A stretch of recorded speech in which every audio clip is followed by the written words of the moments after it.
Hey, what's up guys? I'm going to share with you a dish I love to make for my family and friends, and it's mac and cheese. Who doesn't love a good mac and cheese?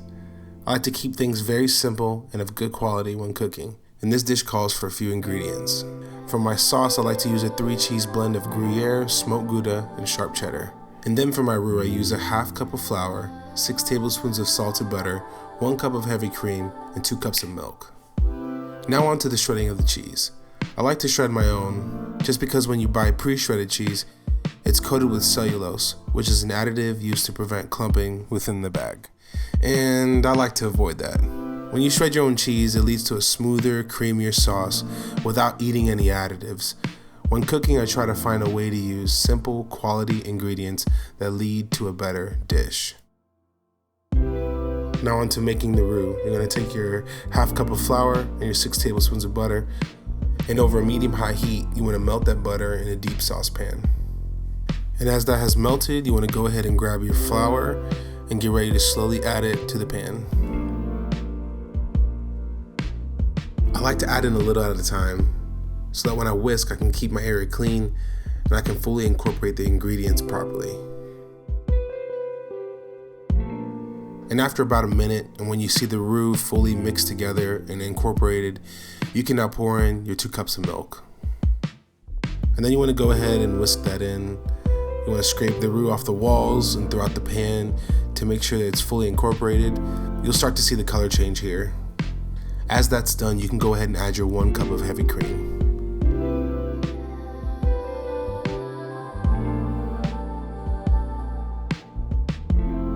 And now it's time to sprinkle in your cheeses.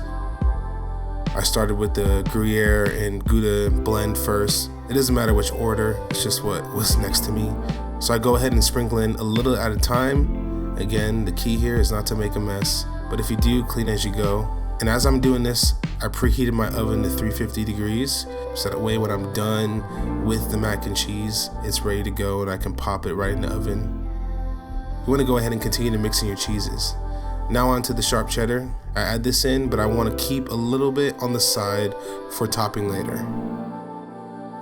Now you can add breadcrumbs and whatever you want on top, bacon, whatever ingredients, but I kept it simple. It's what I had in the fridge, and I was running late to a dinner party. Now it's time to add your pasta. I use 2 bags here for this recipe. And then I'll mix it through a heavily salted pot of water. I like to salt my water so that way I can season my pasta and ensure flavor in every bite. As the pasta's cooking, I want to go ahead and season my sauce. I add a little bit of sea salt, cracked black pepper, and then I'll mix that through. Then I'll add a little bit of onion powder. I like to use minimal spices when seasoning my sauce, because trust me, the blend of cheeses are already adding so much that you don't want to mask it with a bunch of spices that minimize the main component of this dish. If you use good quality ingredients, you don't have to saturate it with a bunch of spices. Simple is more. And then it's time to taste it. And here I thought it needed a little more salt.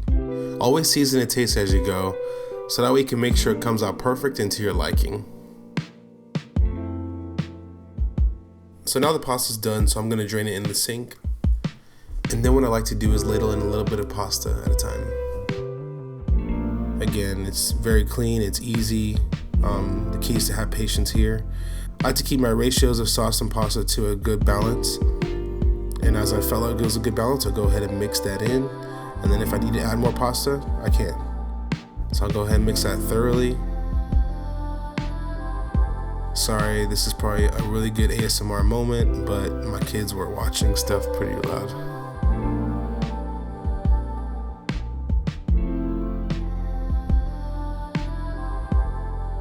Now I'll go ahead and taste this.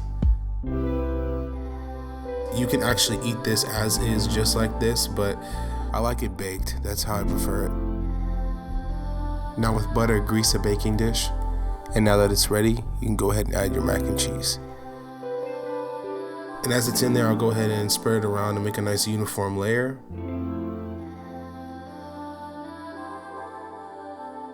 And lastly, I take the rest of that shredded sharp cheddar and sprinkle it over the top and just cover all the spots.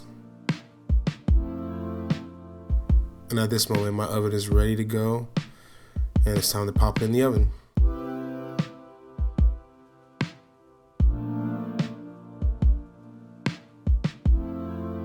pop it in the oven for 30 minutes. And after that timer's up, you can take it out and you're ready to go. And that's it, guys. Try it at home. It's super easy. It's very delicious. Thanks for watching.